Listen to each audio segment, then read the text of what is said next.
Saya poin yang dibetul.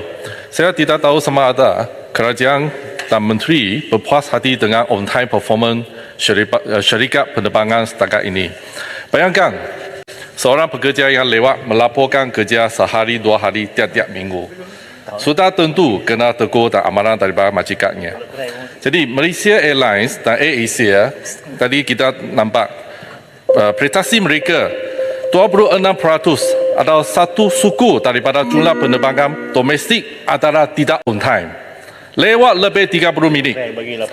Dan juga mengapa sekarang lewat 30 minit. Jadi soalan saya mengenai masalah on time ini, adakah kerajaan akan memberikan amaran dan mendenda syarikat penerbangan ini yang gagal menepati waktu ini? Jadi saya minta penjelasan dari kementerian. Pertamanya, Pak Ketua, kelewatan penerbangan ini ada pelbagai faktor. Ada perkara-perkara yang di luar kawalan syarikat penerbangan. Cuaca umpamanya, macam mana nak kawal cuaca? Kalau cuaca tak baik, kapal terbang macam mana nak terbang? Jadi itu kena difahami. Bukannya syarikat-syarikat penerbangan sengaja melewat-lewatkan penerbangan mereka. Tetapi saya bersetuju bahawa ada banyak perkara yang perlu kita tambah baik, yang perlu kita perbaiki. Bukan sahaja syarikat penerbangan, tetapi juga lapangan terbang, juga air traffic management.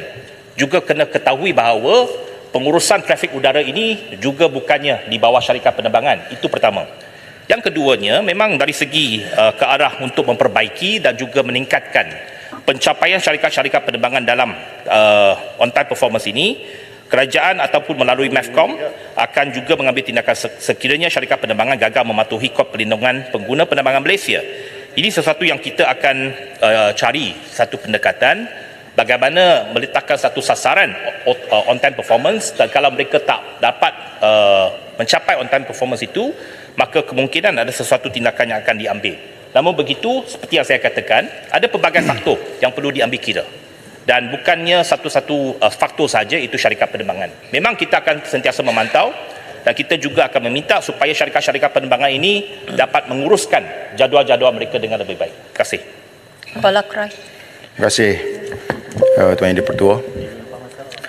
Apakah langkah yang diambil oleh pihak kementerian bagi memastikan schedule penerbangan ini kembali kepada asal ataupun kembali stabil? Contohnya ialah kalau domestik, Kota Baru Kuala Lumpur contohnya sebelum ini bermula seawal 6.45 pagi dan balik semula daripada Kuala Lumpur Kota Baru 10.35 malam. Ini bermakna jika seorang itu mempunyai satu tugasan di Kuala Lumpur boleh mengikuti jadual ini dan sesuai, sangat sesuai. Berbanding pada hari ini, penerbangan seawal pagi bermula 8 pagi dan berakhir sekitar 7 atau 8 malam untuk penerbangan domestik. Ini contoh.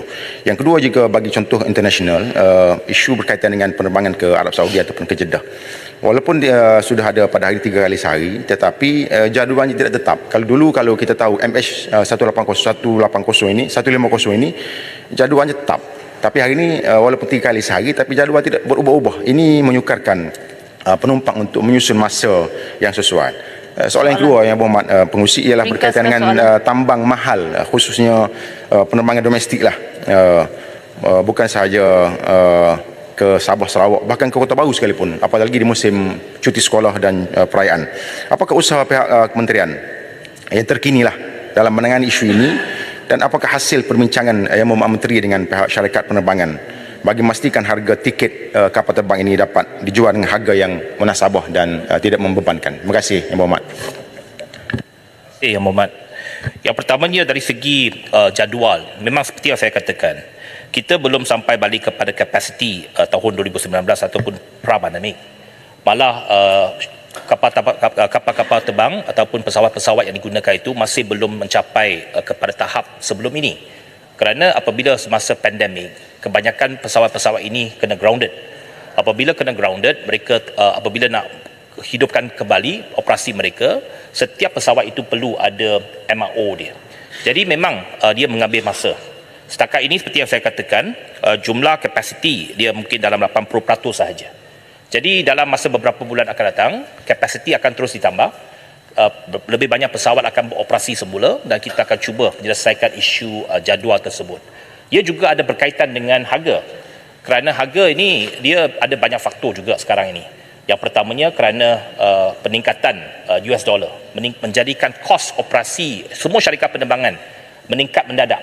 Dari segi harga minyak pesawat, dari segi sewa pesawat, dia meningkat dengan begitu mendadak.